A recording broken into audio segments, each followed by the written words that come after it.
What if we could read the thoughts of people who lived thousands of years ago? Imagine unlocking secrets buried for millennia simply by cracking a code. This isn't science fiction. It's the incredible story of how humanity finally decoded ancient languages, and it all started with a stone.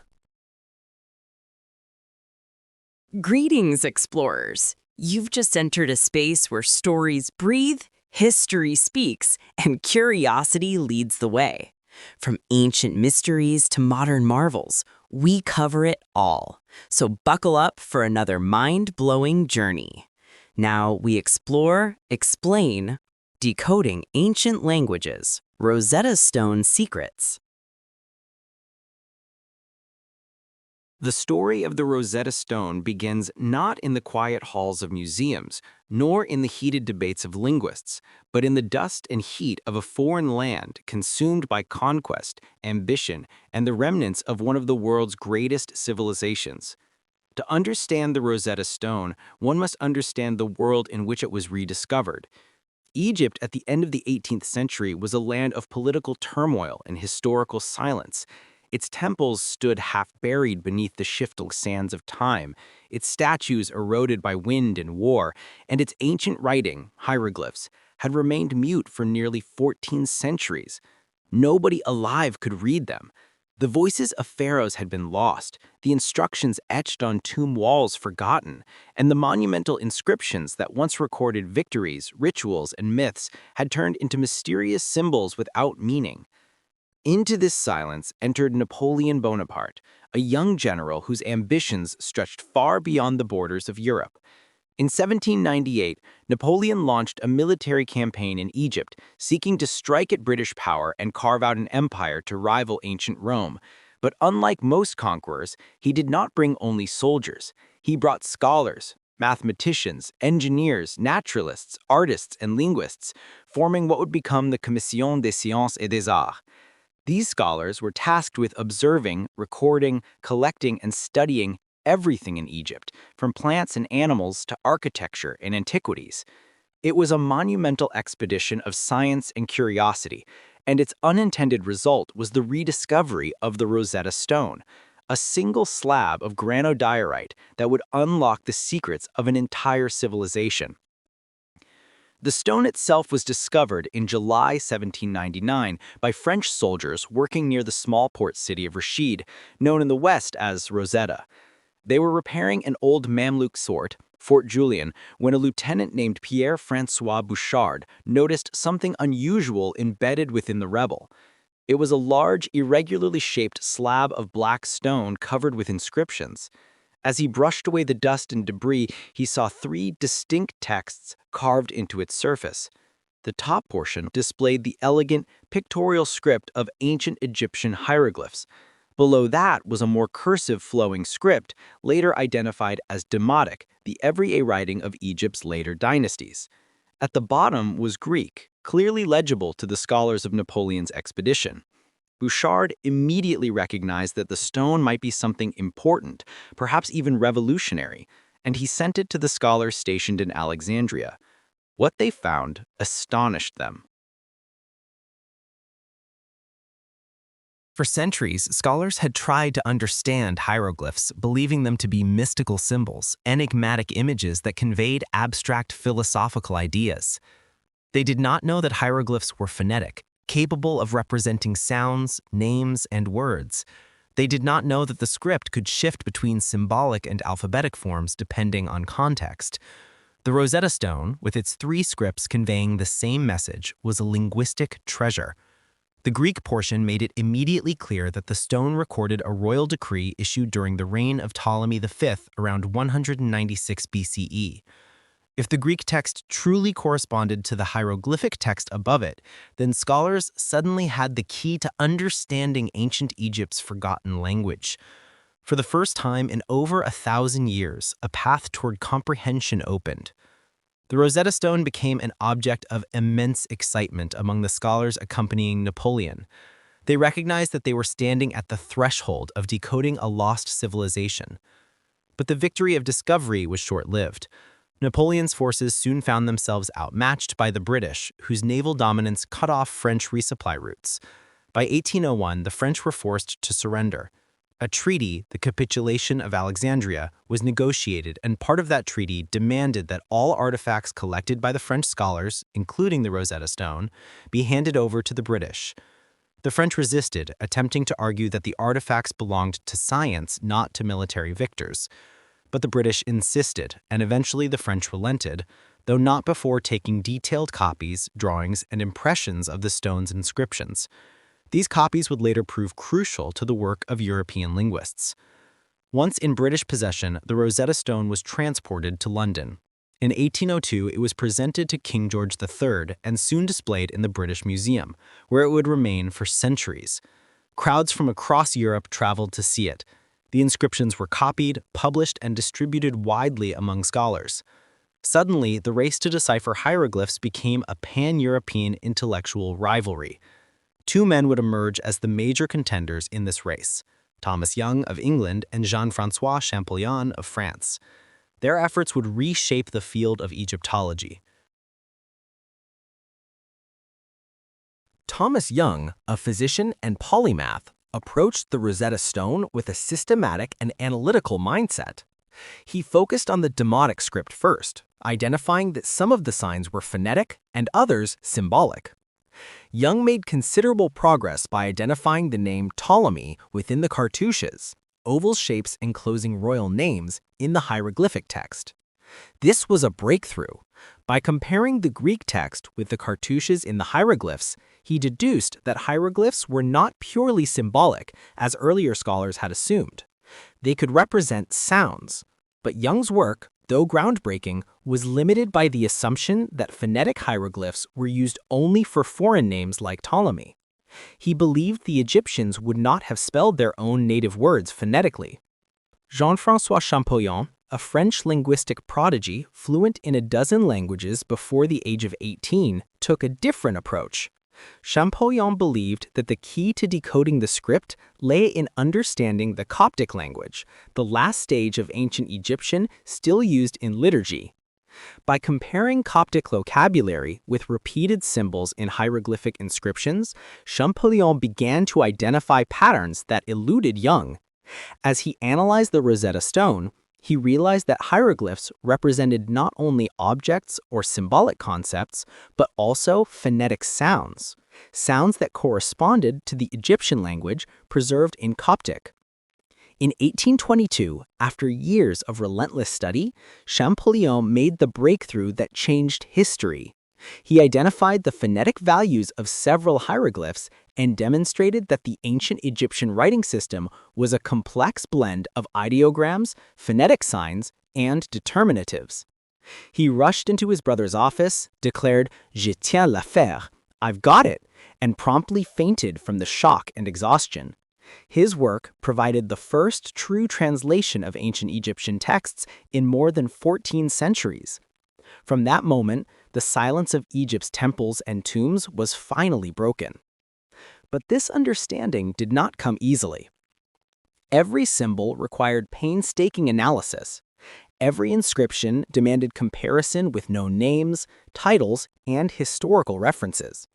Champollion's work expanded beyond the Rosetta Stone as he examined obelisks, papyri, temple walls, and royal inscriptions across Europe. His breakthrough transformed the Rosetta Stone from a mysterious artifact into a linguistic gateway that opened the vast world of ancient Egypt to modern scholarship. The myths, rituals, royal decrees, cosmology, literature, and daily records of pharaonic civilization slowly came into focus. Egypt, once a land shrouded in mystery, began to speak again. Yet the story of the Rosetta Stone is not merely about linguistics. It is also about the clash of empires, the power of knowledge, the impact of colonialism, and the universal human desire to understand our past. The discovery and decipherment of the Rosetta Stone allowed humanity to reconnect with a civilization that had shaped the ancient world. It revealed how Egyptians recorded their victories, worshipped their gods, mourned their dead, and constructed the foundations of science, art, and statecraft. It revived voices that had been silenced for centuries. The decipherment of the Rosetta Stone was not a quiet scholarly exercise confined to dusty libraries or academic institutions. It was a fierce intellectual contest filled with national pride, personal ambition, breakthroughs, rivalries, and emotional intensity. At its heart were two men, Thomas Young of Britain and Jean-François Champollion of France, whose personalities, methods, and philosophies could not have been more different. Their conflict defined one of the greatest scientific races in linguistic history. To understand how ancient Egypt's lost voice was restored, one must examine the clash between these two extraordinary minds. Thomas Young was born in Somerset, England, into a well-established Quaker family. A child prodigy, he could read by age 2 and was studying Latin and Greek by the time he was a young boy.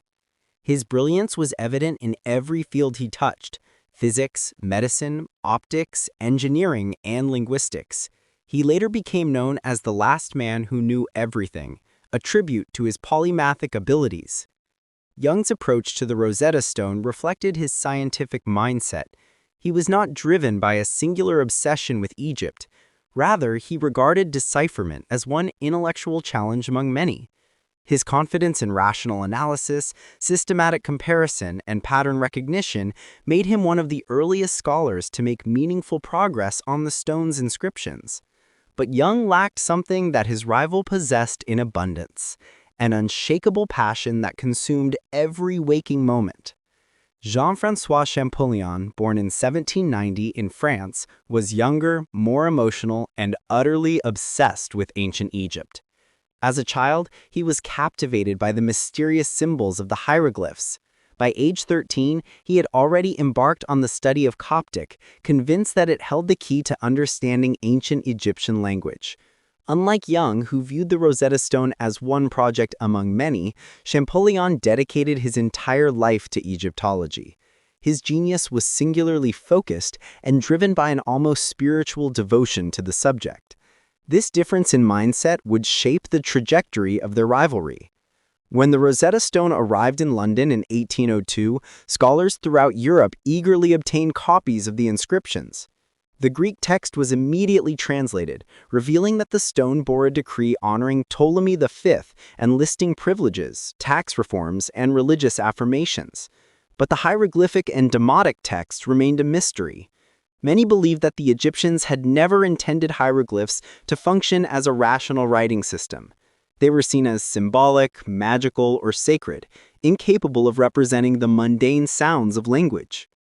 This assumption had dominated European thought for centuries, shaping the expectations of scholars like Young. Young began by examining the demotic text, the middle portion of the Rosetta Stone. He noticed that certain repeated groups of signs seemed to correspond to proper names. This led him to compare these demotic signs with the corresponding Greek names in the lower text. In doing so, he identified the demotic version of Ptolemy and deduced that some demotic signs were phonetic rather than purely symbolic. This was one of the earliest major breakthroughs. Young then turned his attention to the hieroglyphs. He recognized that groups of symbols enclosed in oval rings, later known as cartouches, likely represented royal names. This idea had been proposed by earlier scholars, but Young was the first to apply it systematically using the Rosetta Stone. Using these cartouches, Young identified the name Ptolemy in the hieroglyphic text by comparing repeated patterns. He determined that certain hieroglyphs represented specific phonetic sounds. For example, the lion symbol represented the sound L, while a square symbol represented the sound P. Though these conclusions were not entirely accurate in every detail, they were remarkably close to the truth. Young published his findings in 1819 in the Encyclopaedia Britannica, laying the foundation for phonetic interpretations of hieroglyphs. However, Young remained convinced that phonetic signs were used only for foreign names. He believed that Egyptians would not have used phonetic representation for their native language. This assumption became the barrier that limited his progress. While Jung made his careful but constrained advances, Champollion pursued a radically different path.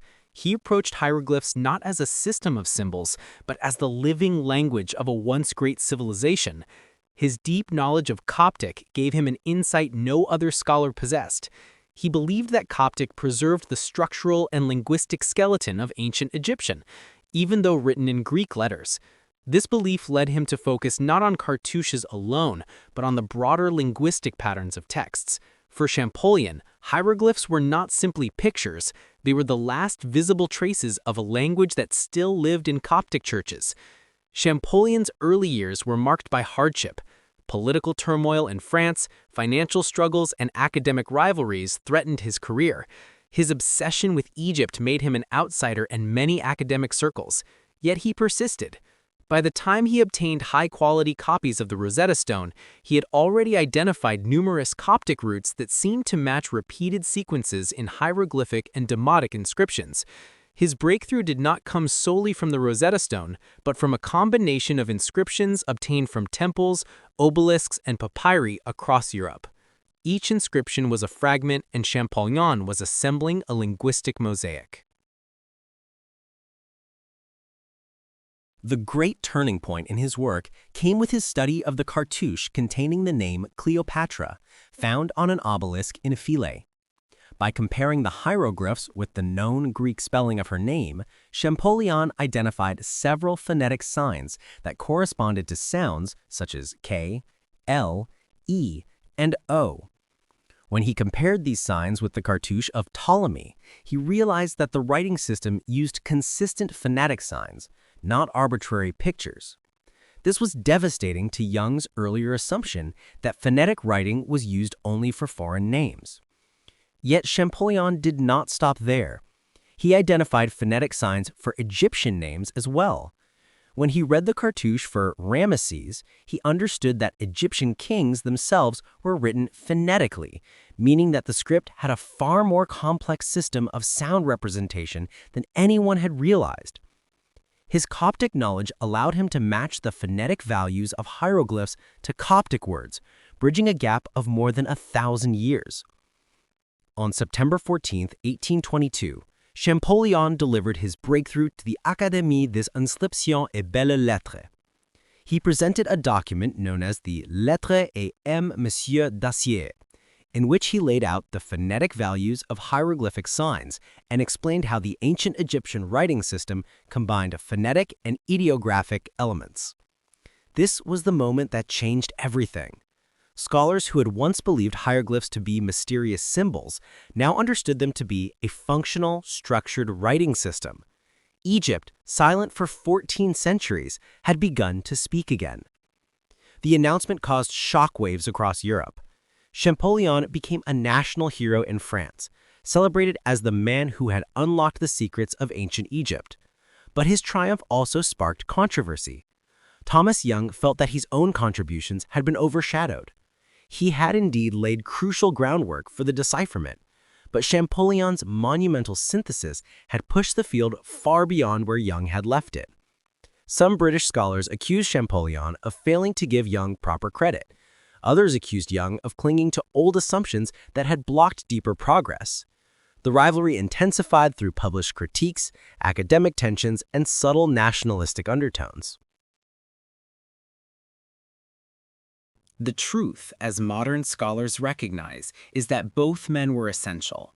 Without Young's early identification of phonetic signs, Champollion might not have made his breakthrough as swiftly as he did. Without Champollion's linguistic genius and deep knowledge of Coptic, Young's progress might have remained incomplete. The decipherment of hieroglyphs was not the achievement of a single man, but the culmination of shared contributions, disagreements, and intellectual evolution. Champollion's later years were dedicated to expanding and proving his system. He traveled to Egypt in 1828, fulfilling a lifelong dream. There, he walked the temples and tombs with the eye of someone who could finally read their words. Imagine the emotion of standing in Luxor, beneath the towering columns carved with inscriptions that had been unreadable for over a millennium, and suddenly understanding them. For Champollion, it was as if the voices of the ancients were whispering directly to him. He read the names of pharaohs, the titles of priests, the hymns to gods, and the accounts of battles. He corrected earlier mistakes, refined phonetic values, and confirmed the accuracy of his translations. His journey validated the entire system of decipherment. Meanwhile, Thomas Young continued to make contributions in other fields, including physics and medicine. Though he remained engaged with Egyptian scripts, he never reached the depth that Champollion achieved. In the years that followed, Champollion's methods became the foundation of modern Egyptology. His work allowed Europe to access a vast array of ancient Egyptian texts, from religious hymns to administrative records, from funerary inscriptions to royal decrees, from love poetry to medical treatises. Champollion died in 1832, at the age of 41, exhausted from years of intense scholarly labor. Young had died 8 years earlier, in 1829. Neither lived to see how profoundly their work would transform the world's understanding of ancient Egypt. Their rivalry, though fueled by nationalist pride and personal ambition, ultimately produced a legacy far greater than either could have imagined. Their combined efforts restored a lost civilization. The decipherment of the Rosetta Stone was not simply the triumph of two brilliant minds. It was the unveiling of one of the most intricate writing systems ever created.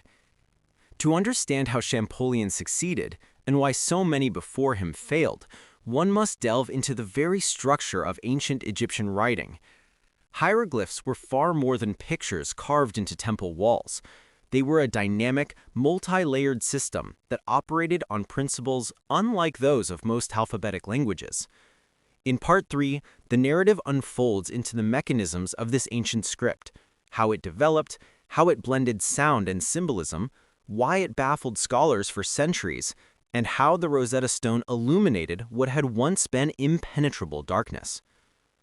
Long before the Rosetta Stone existed, long before Greek conquerors ruled Egypt, the ancient Egyptians had developed the writing system during the early dynastic period, around 3200 BCE.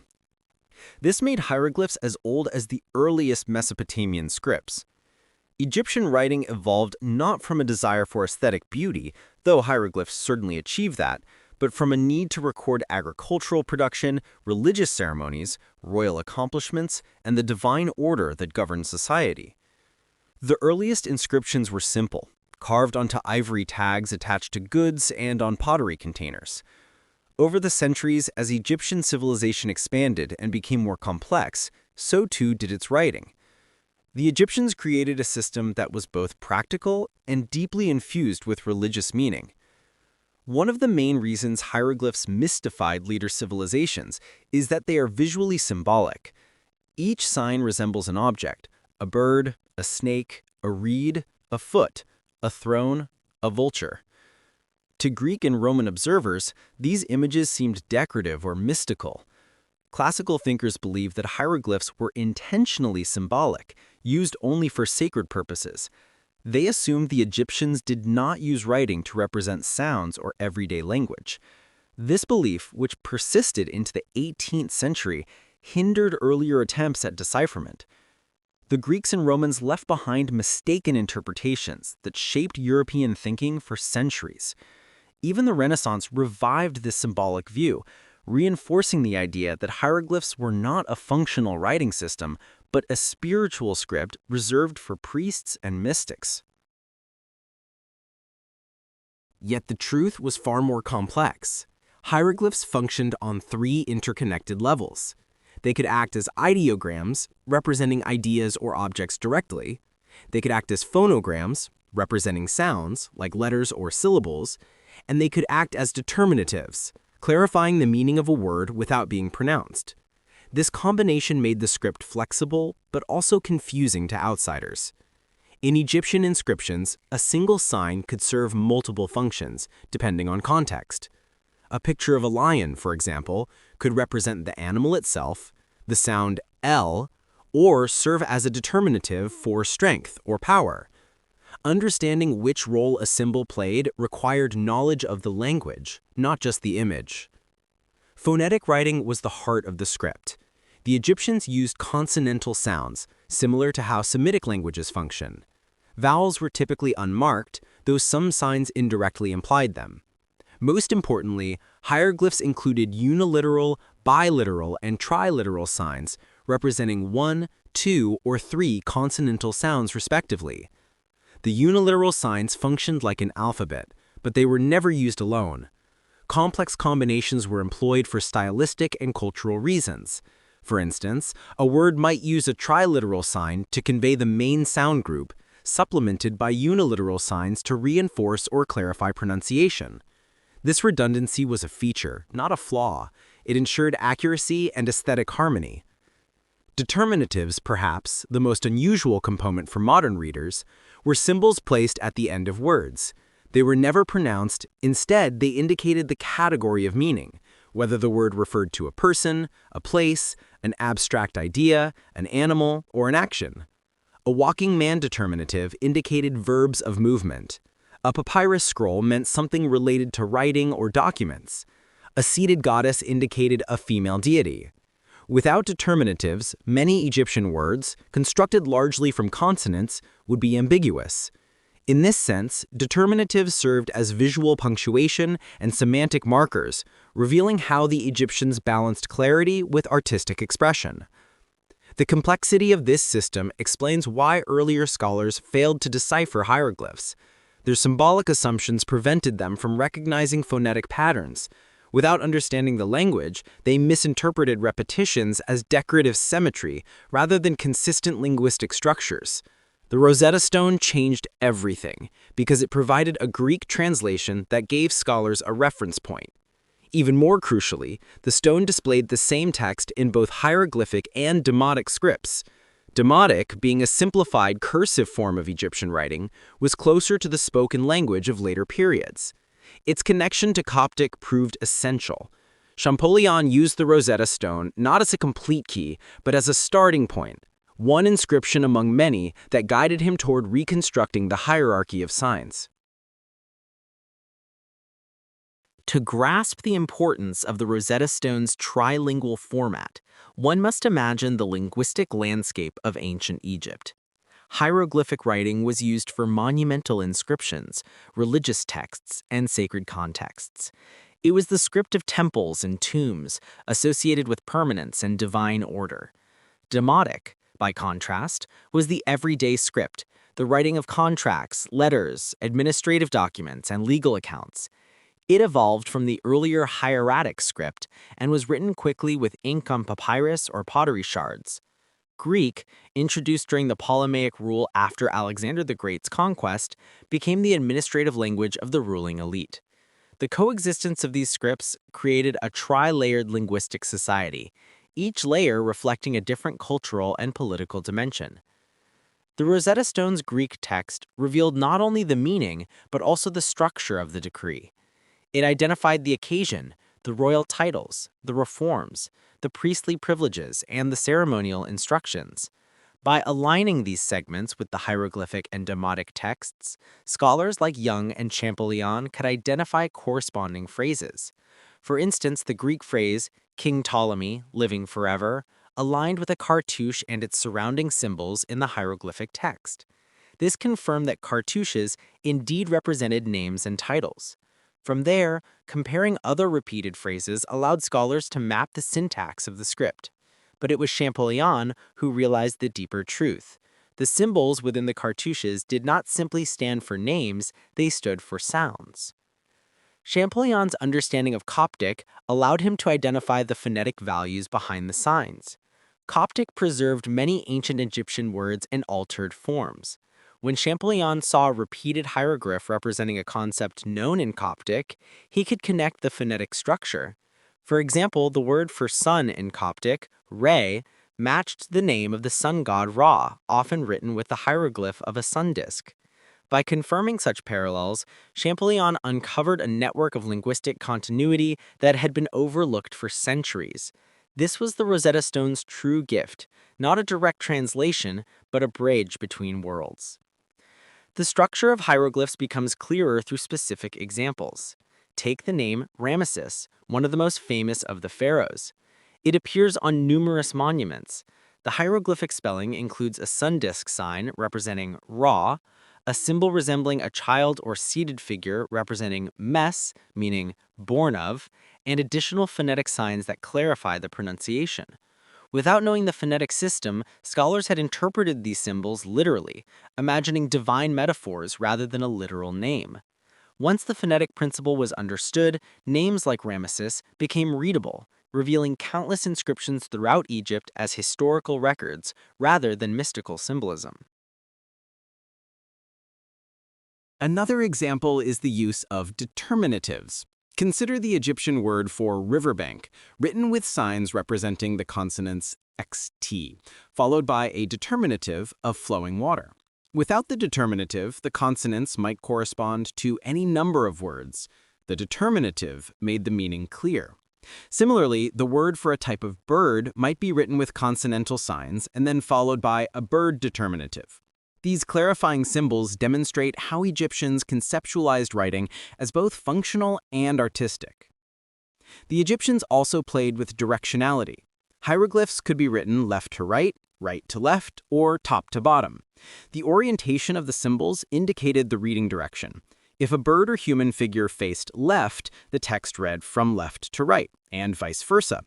The flexibility of orientation added aesthetic variety, particularly in temple inscriptions, but it also perplexed early European scholars who did not understand that direction was tied to symbolism and composition rather than fixed conventions.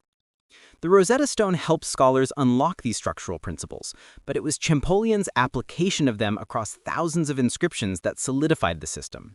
Once he understood phonetic values, determinatives, and ideograms, he could analyze long texts unrelated to the Rosetta Stone. This was crucial because relying solely on one inscription would have been insufficient for reconstructing a language.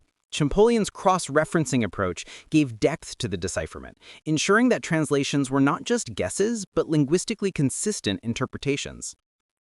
As the mechanics of the script became clearer, scholars began to understand why the writing had endured for so long. It was deeply tied to Egyptian identity, religion, and worldview. Hieroglyphs were believed to be the language of the gods. The Egyptians referred to them as Mdu Enter, or words of the divine. Writing itself was seen as a sacred act, and scribes held high status within society. Their ink palettes and reed brushes were symbols of intellectual authority. Because writing was sacred, the Egyptians did not simplify their script even when daily life demanded practical forms. Hence, hieratic and demotic emerged as faster, more cursive scripts, while hieroglyphics remained reserved for formal inscriptions, preserving the aesthetic and spiritual qualities of the original system. Understanding the inner workings of hieroglyphs also illuminates why the knowledge faded. After Egypt fell under Roman rule, the native priesthood gradually lost its influence. Temples closed, and with them, the knowledge of how to read and write sacred texts disappeared. By the 4th century CE, with the rise of Christianity and the shift toward Coptic written in the Greek alphabet, hieroglyphs became obsolete. The last known hieroglyphic inscription dates to 394 CE in the Temple of Philae. After that, the script entered a long silence. Without active use in formal teaching, the system's complexity guaranteed that it would be forgotten. The Rosetta Stone did not revive the script by accident. It revived it because it preserved a unique combination of texts that reflected Egypt's transitional linguistic environment. The decree itself was not extraordinary. Many similar decrees were issued during the Ptolemaic period. What made the Rosetta Stone extraordinary was its survival and rediscovery at a moment when European scholarship was hungry for ancient knowledge.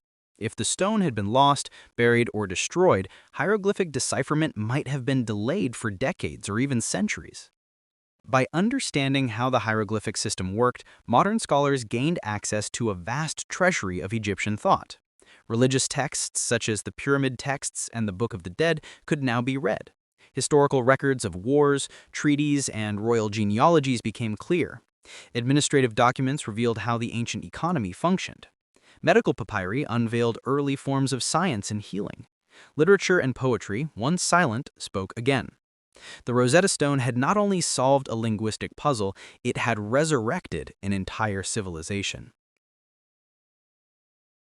The discovery of the Rosetta Stone did far more than simply unlock the meaning of Egyptian hieroglyphs.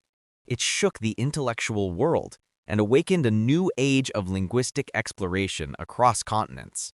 Scholars who once relied on guesswork and myth suddenly possessed a working model for deciphering scripts that had been silent for thousands of years.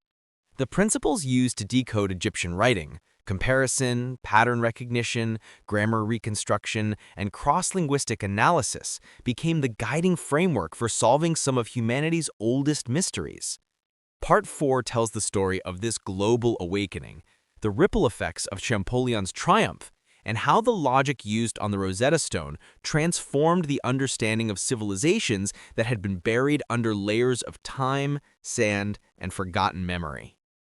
After Champollion revealed the phonetic principles behind hieroglyphs, universities, royal academies, and private collectors started dusting off ancient texts that had been sitting unnoticed in storage rooms, temple ruins, caves, and libraries. The sudden realization that lost languages could be recovered changed everything. The decipherment of Egyptian writing was proof that no script was impossible, no matter how mysterious, as long as one approached it with discipline and an open mind. The Rosetta Stone became a symbol of intellectual conquest, a reminder that the human mind could resurrect voices long suppressed by history. Scholars in Europe, the Middle East, and Asia began re-evaluating inscriptions, manuscripts, and fragments of writing that had baffled generations. The age of decipherment had begun. One of the first languages to benefit from this new optimism was Akkadian, the ancient Semitic language of the Assyrian and Babylonian empires. Although the massive clay tablets inscribed with wedge-shaped cuneiform characters had been known for centuries, most observers believed they were decorative markings rather than coherent writing. Yet as Champollion's work spread, scholars wondered whether the same principles could apply to cuneiform. If Egyptian hieroglyphs, with their animal figures and elaborate symbols, could represent sounds, perhaps cuneiform also followed a logical system. George Friedrich Grotefend, a German schoolteacher, had already made early progress by comparing names of kings in Persian inscriptions. But it was Henry Rawlinson who carried the methodology to its fullest expression. Armed with determination and athletic skill, Rawlinson climbed the towering Bisatun Cliff in western Iran to copy the massive trilingual inscription carved into the rock. Just as the Rosetta Stone provided 3 scripts for the same text, the Bisatun inscription offered Old Persian, Elamite, and Akkadian. The similarity was unmistakable. Once again, multilingual comparison became the key, and by the mid-19th century, cuneiform was no longer a mystery, but a doorway to the world of Hammurabi, Sargon, and Gilgamesh. The Rosetta model shaped the decipherment of other ancient languages as well, including Old Persian, Elamite, and eventually Hittite, the language of a once mighty empire whose existence had been questioned until archaeological discoveries confirmed it. In the early 20th century, Bedřich Hrozný, a Czech linguist, applied comparative grammatical reasoning similar to what Champollion used to prove that Hittite was part of the Indo-European family. He identified structural similarities between Hittite and languages like Sanskrit, Greek, and Latin, allowing him to read texts that had been locked in clay tablets for more than 3,000 years. It was another triumph born of the intellectual momentum created by the Rosetta Stone, another sign that the world's forgotten empires could speak again through the careful application of linguistic science. The decipherment wave soon expanded into regions far beyond the Middle East. In the mysterious Indus Valley, scholars attempted to use Rosetta-style comparisons to understand the Indus script. In the forests of Central America, explorers discovered Maya glyphs carved on temple walls, stelae, and codices. For decades, these glyphs were thought to be purely symbolic or religious. But after the success of Champollion's phonetic analysis of hieroglyphs, scholars began to rethink this assumption. The Maya script, too, contained phonetic elements, combining picture signs with sound signs in a way surprisingly reminiscent of Egyptian writing. Although the full decipherment of Maya glyphs would not be achieved until the late 20th century, the conceptual breakthrough that ancient picture scripts could be phonetic owed its origins to the Rosetta Stone. Meanwhile, in the Mediterranean world, the search for bilingual inscriptions intensified. The ancient script known as Linear B, discovered on clay tablets in Crete and mainland Greece, had resisted decipherment for years. It seemed completely unlike any known writing system. Yet the spirit of the Rosetta Age encouraged young scholars like Michael Ventris to persist. Although Linear B lacked the advantage of a bilingual translation, Ventris applied the comparative method and frequency analysis pioneered by Champollion. He identified repeating groups of symbols that appeared in similar positions, deduced they represented place names, and ultimately revealed that Linear B was an early form of Greek. This discovery reshaped the world's understanding of the Bronze Age, proving that the Mycenaeans were literate and far more complex than previously imagined. What connected all these breakthroughs was a newfound faith in the universality of human expression. Once scholars witnessed how Egyptian hieroglyphs had been misunderstood for centuries, they approached every unfamiliar script with greater humility and curiosity. They learned not to assume, not to judge symbols by their appearance, and not to mistake pictures for primitive thinking. The Rosetta Stone showed that ancient peoples used sophisticated systems of writing that blended art, sound, and meaning. It demonstrated that a symbol could be both a picture and a phonetic unit, both a representation of an object and a structural element in a linguistic system. This duality became a foundational concept in deciphering other languages across the world. As archaeological discoveries accelerated in the 19th and 20th centuries, museums became treasure houses of unread texts. Every excavation brought up tablets, scrolls, pottery fragments, and inscriptions.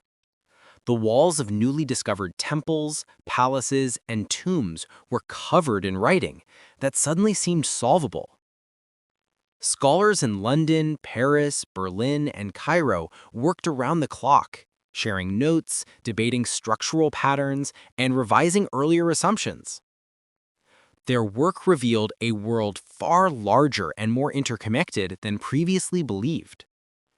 Texts recovered through Rosetta-inspired decipherment showed that ancient societies traded ideas, technologies, and cultural practices across continents. They also proved that human history was not linear, but intertwined, with civilizations rising, falling, and influencing one another in ways only writing could reveal. But the impact of the Rosetta Stone was not limited to academic circles. Its influence spread to the public imagination and inspired explorers, artists, writers, and even political leaders. In the 19th century, Egyptomania swept through Europe and America. Obelisks were transported to major cities, Egyptian motifs influenced architecture and literature, and museums exhibited mummies and hieroglyph-covered artifacts that drew crowds of fascinated spectators. The Rosetta Stone became a symbol of the human quest for knowledge, the idea that the past could be rediscovered through persistence and intellect. It fueled the belief that mysteries were solvable, that ancient wisdom could be recovered, and that the world was full of hidden truths waiting to be revealed. This cultural fascination helped fund further archaeological research. Expeditions were organized to explore Mesopotamia, Persia, Crete, the Levant, and Central America. Many of these missions relied on the decipherment skills shaped by the Rosetta method. As a result, ancient libraries once thought lost, such as the Library of Ashurbanipal in Nineveh, were uncovered, revealing tens of thousands of cuneiform tablets. The human story grew richer, more complex, and more inspiring. The past was no longer a shadowy realm of legend and speculation. It was a vast archive of real voices, thoughts, laws, myths, and daily life. Linguists also developed new techniques based on the success of Champollion's method. Statistical analysis of symbols helped scholars estimate how many sounds a script might contain. Comparative grammar allowed researchers to identify linguistic families and reconstruct lost dialects. Frequency analysis, borrowed from cryptography, helped decipher repetitive patterns in texts. These techniques eventually evolved into modern computational linguistics and artificial intelligence. In many ways, the Rosetta Stone laid the foundation for the digital tools we use today to analyze language, translate texts, and understand linguistic structures. Every algorithm that learns from data, every model that identifies patterns, carries an echo of the methods developed from the Rosetta breakthrough. Beyond academic and technological implications, the decipherment revolution rekindled a deep human connection to identity. Nations with ancient roots, Egypt, Greece, Iran, Iraq, Turkey, and others, found renewed pride in their heritage. The ability to read old inscriptions allowed modern peoples to reclaim lost aspects of their cultural identity and understand their ancestors more intimately. Texts detailing myths, histories, rituals, and laws revealed continuity between past and present. The knowledge that someone, thousands of years ago, recorded their thoughts in a script now readable created a profound sense of belonging across time. The Rosetta Stone became more than a decipherment key. It became a bridge between civilizations. Yet, the new era of decipherment also raised philosophical questions. If languages could be resurrected, could the world also recover the thoughts, feelings, and beliefs of ancient individuals? Could writing truly capture the essence of a civilization? And what did it mean for a language to die? These questions prompted a deeper exploration of the relationship between writing and memory. Some scholars argued that decipherment allowed ancient peoples to become immortal. Others contended that language was only one piece of a culture, and that understanding the past required interpreting rituals, artifacts, and architecture alongside texts. Regardless of the debate, one truth remained clear: writing was humanity's most powerful tool for preserving knowledge. The impact of the Rosetta Stone even reached the political realm. Colonial powers used deciphered texts to justify territorial claims, while newly formed nations used them to assert independence and cultural continuity. Understanding ancient laws and histories shaped modern legal systems, religious traditions, and national narratives. In some cases, decipherment sparked controversy as different groups interpreted ancient texts in conflicting ways. But despite these complexities, the ability to read ancient scripts transformed societies and reshaped global perspectives on cultural heritage. By the late 20th century, technology introduced new tools for decipherment.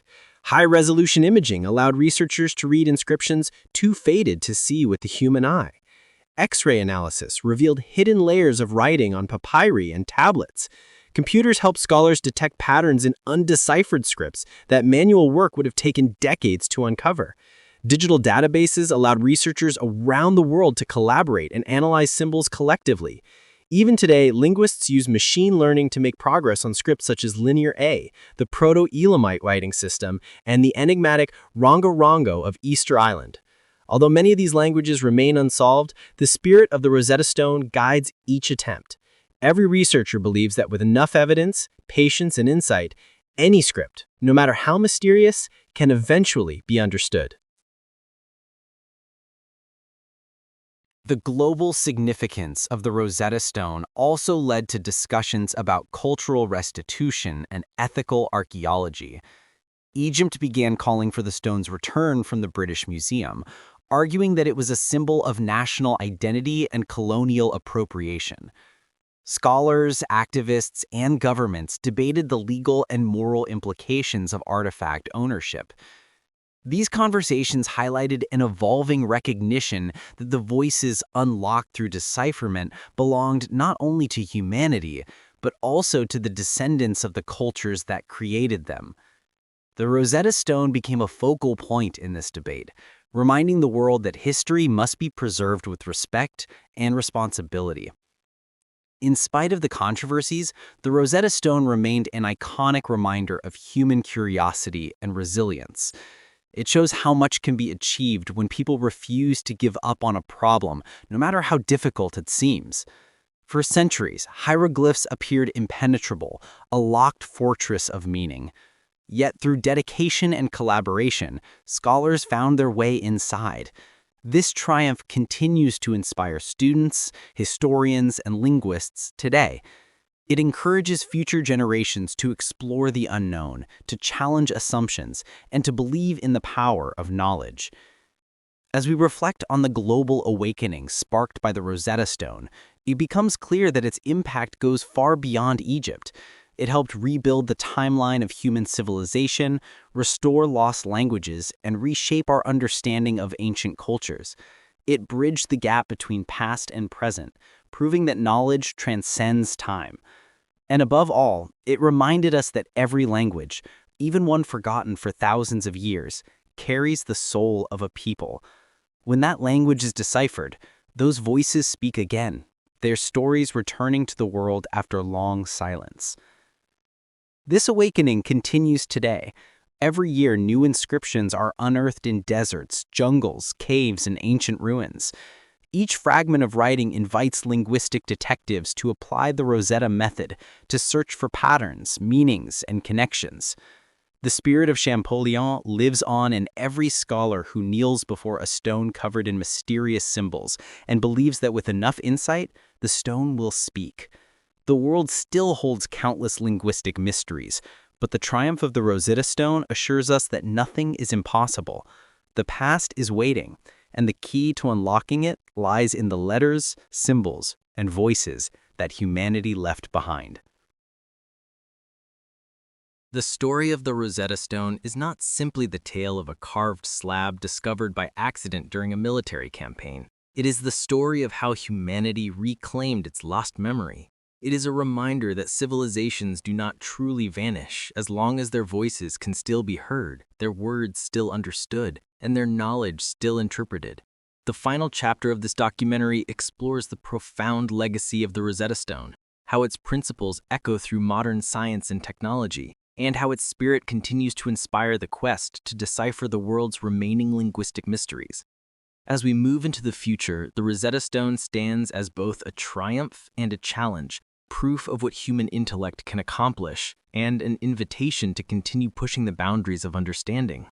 When the Rosetta Stone was first deciphered, the modern world suddenly gained access to an enormous archive of human experience, stretching back more than 3,000 years. This revelation reshaped not only Egyptology, but also the study of human civilization itself. The ability to read temple inscriptions, funerary texts, royal decrees, medical manuals, astronomical observations, and personal letters written by ordinary Egyptians made it possible to reconstruct a world that had long been shrouded in speculation. Before Champollion, Egypt was an enigma seen only through the eyes of ancient Greek travelers and later European imagination. After Champollion, Egypt could speak for itself. Its people, once reduced to mythic figures and symbolic characters, became real again. Farmers who recorded grain deliveries, builders who noted their work schedules, priests who documented rituals, mothers who wrote protective spells for their children, and kings who inscribed victories meant to endure for eternity. This humanization of the ancient world was one of the greatest achievements of the Rosetta Stone. It replaced fantasy with accuracy, replacing fabricated assumptions with authentic narratives recorded by the people who lived them. The hieroglyphic texts revealed detailed information about daily life, marriage contracts, tax records, court cases, medical diagnoses, land disputes, correspondence between officials, educational texts, religious hymns, and agricultural instructions. These writings showed that ancient Egyptians were not some distant mystical civilization living in abstract symbolic worlds, but complex, emotional, and rational human beings with concerns strikingly similar to ours. They struggled with illness, negotiated business deals, argued over property boundaries, celebrated festivals, worried about their children's futures, and sought meaning in a universe that felt vast and mysterious. Through the Rosetta Stone, their voices finally reached us. The decipherment also helped correct long-standing historical misconceptions.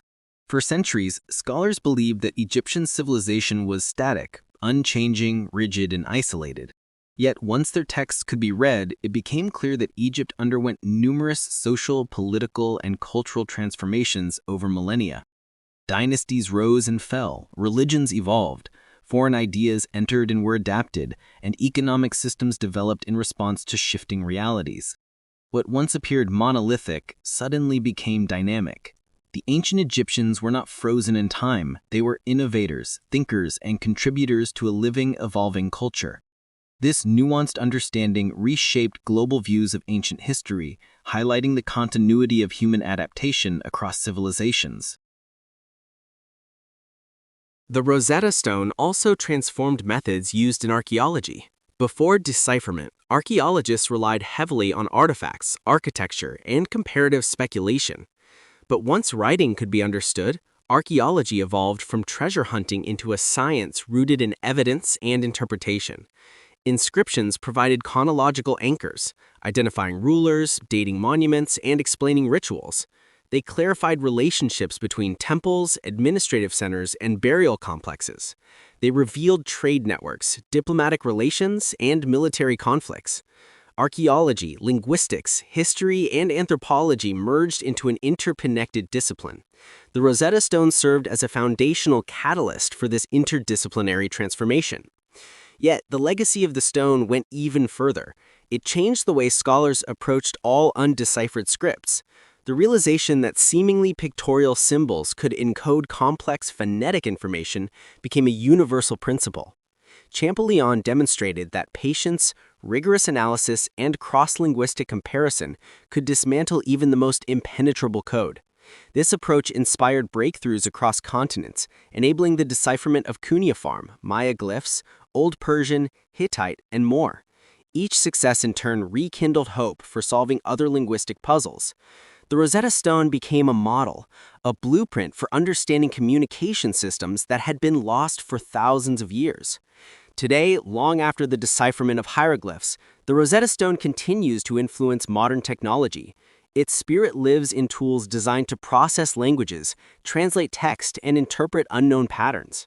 Artificial intelligence, machine learning, and computational linguistics are descendants of the analytical frameworks established during the Rosetta Revolution. When modern algorithms examine thousands of samples to detect recurring patterns, they echo Champollion's method of identifying repeating royal names. When AI models predict missing segments of text, they replicate the comparative reconstruction techniques used in early decipherment. The entire field of digital epigraphy, the computer-assisted study of inscriptions, exists because of the foundation laid by the Rosetta Stone. One of the most remarkable aspects of this legacy is how technology now helps complete the decipherment mission that began 2 centuries ago. High-resolution imaging can reveal faint inscriptions invisible to the human eye. Multispectral analysis can uncover erased or overwritten text on papyri.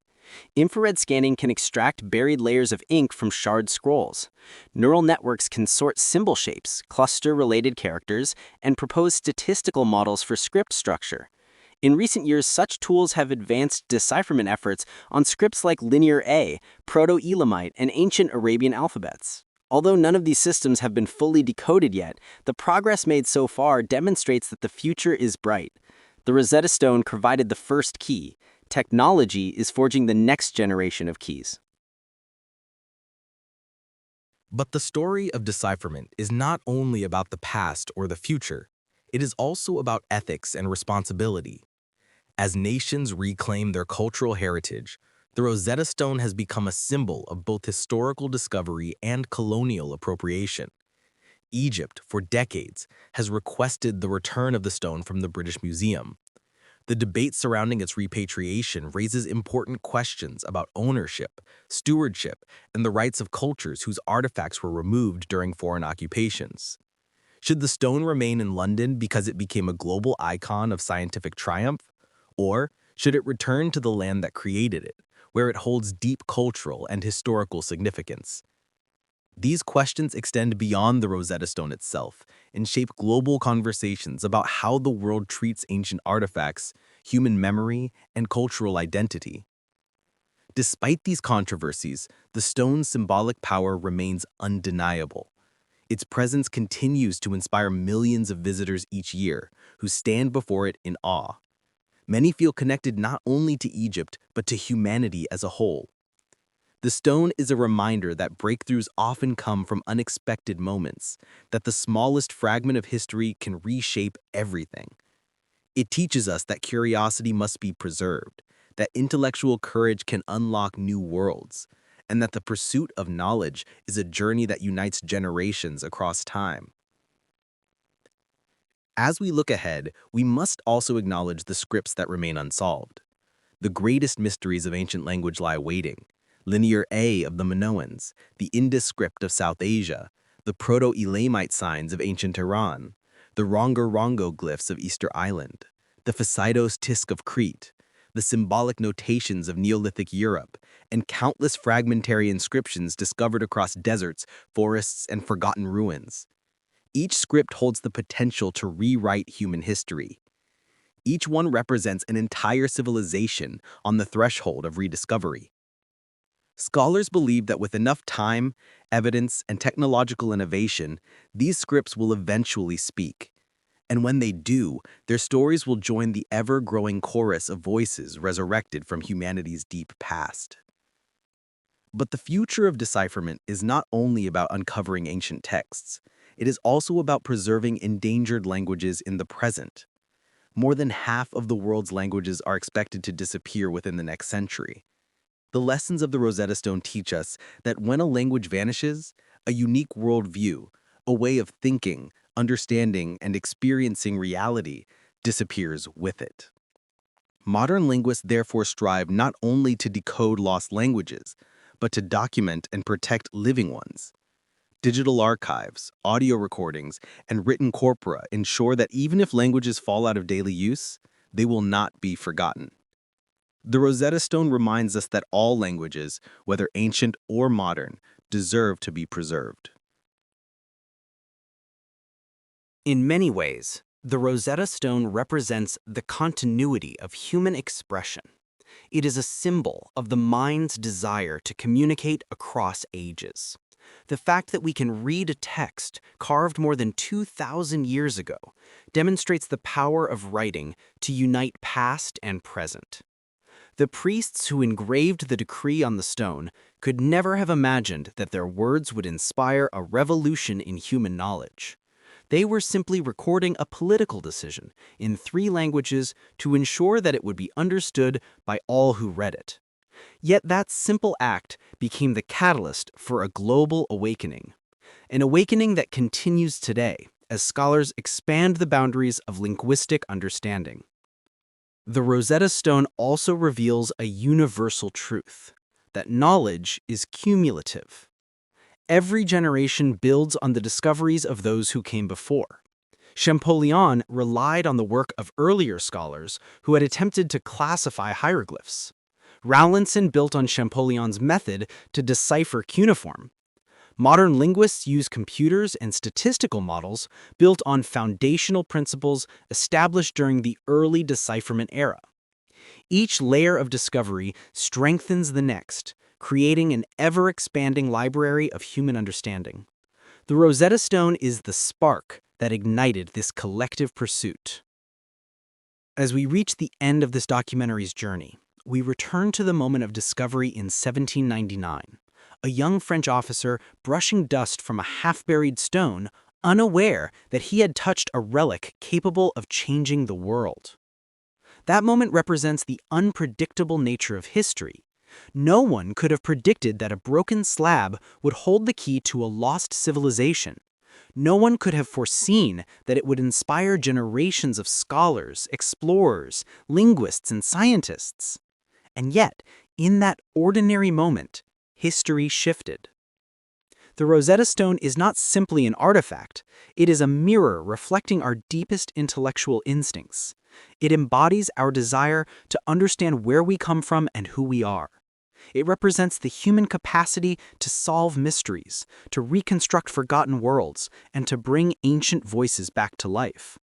It teaches us that knowledge is never truly lost, as long as someone is willing to search for it. In the centuries to come, humanity will face new languages, some ancient, some digital, some created by artificial intelligence, some emerging from cultures still unknown. The skills honed through decipherment will remain essential. We will need to recognize patterns, compare structures, identify meaning, and connect ideas across time and space. The Rosetta Stone gave us the first great lesson in this process. Its message will guide us long into the future. And so, the final legacy of the Rosetta Stone is not just the decipherment of hieroglyphs, it is the reminder that human curiosity is indestructible. Ideas buried by time can be rediscovered. Voices silenced by history can be heard again. A civilization thought forgotten can rise from the sands with a single breakthrough. As long as there are minds willing to question, explore, and imagine, the past will never truly die. The stone stands today as a silent teacher, its 3 scripts frozen in time, its message more powerful than ever. It whispers to us that the boundaries of human knowledge are not fixed. It challenges us to uncover what remains hidden, to honor the cultures that came before us, and to protect the languages that still shape our world. It urges us to continue searching, not only in deserts and museums, but within the depths of our curiosity. The Rosetta Stone is a testament to the extraordinary potential of the human mind. It is a reminder that every mystery has a key, every silence has a voice waiting to be heard, and every fragment of history, no matter how small, may hold the power to reshape everything. The quest for understanding that began with that carved slab continues today. It lives in every scholar who studies ancient scripts, every historian who interprets forgotten texts, every archaeologist who brushes dust from buried symbols, every linguist who maps the evolution of language, and every thinker who looks at an undeciphered inscription and believes, truly believes, that one day it will speak. And in that belief lies the eternal legacy of the Rosetta Stone. Until the next discovery, every mystery solved opens another door. Our next journey starts soon, and we want you with us. So subscribe, stay curious, and let's meet again in the next great discovery.